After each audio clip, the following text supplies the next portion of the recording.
हमने कल जो इंस्टीट्यूशंस देखे थे तो पेनल्टी तक देख चुके थे हम, penalty for non registration of child care institution.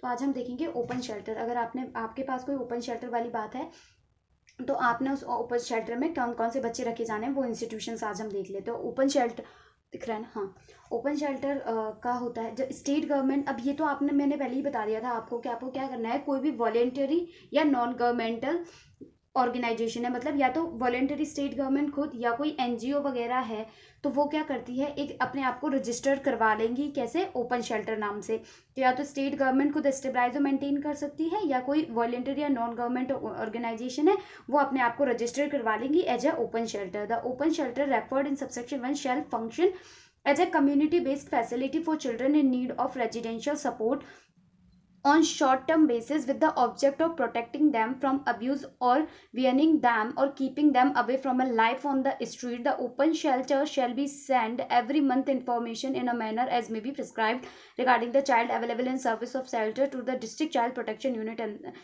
and the committee. अब इन्होंने अगर आपसे कोई पूछे section 43 का क्रक्स क्या है, तो वो सिर्फ ये निकल के आता है कि ओपन शेल्टर कौन स्टेट गवर्नमेंट का, स्टेट गवर्नमेंट खुद से कर देगी, या तो या कोई भी वॉलेंटरी या नॉन गवर्नमेंटल ऑर्गेनाइजेशन है वो अपने आप को रजिस्टर करवाना चाह रही है, तो वो अपने आप को एज ए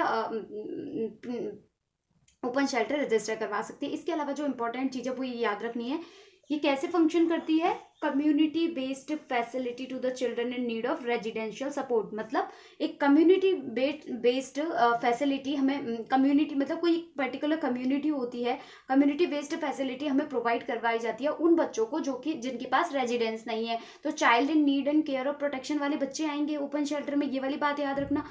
और उसमें भी क्या है, कम्युनिटी बेस्ड फैसिलिटी हम इनको दे रहे हैं रेजिडेंशियल पर्पस के लिए। ये एक दो चीजें याद रखना इसमें।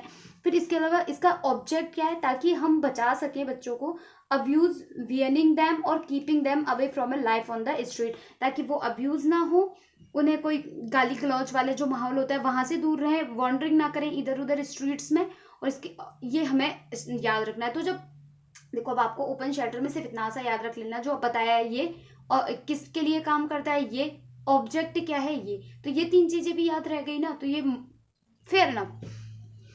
और इसके अलावा जो ओपन शेल्टर है वो अपनी क्या बोलेगा, एक मंथ के हिसाब से इंफॉर्मेशन देगी।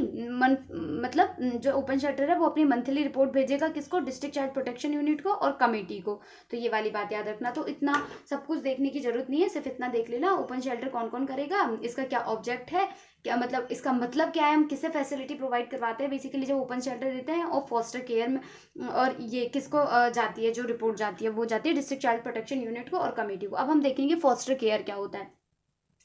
Foster the children need of care and protection may be placed in the foster care, including group foster care for their care and protection through the order of the committee after following the procedure as may be prescribed in this regard in the family which does not include the child biological adoptive parent and is unrelated family recognized as suitable for the purpose of by the state government for a short or extended period of time. अब child आपका need in care and protection में है, तो place of safety open shelter भी आपका child in need of care protection के लिए काम कर रहा है, और जो आपका फोस्टर केयर है ना वो भी child in need and care और प्रोटेक्शन के लिए काम कर रहा है।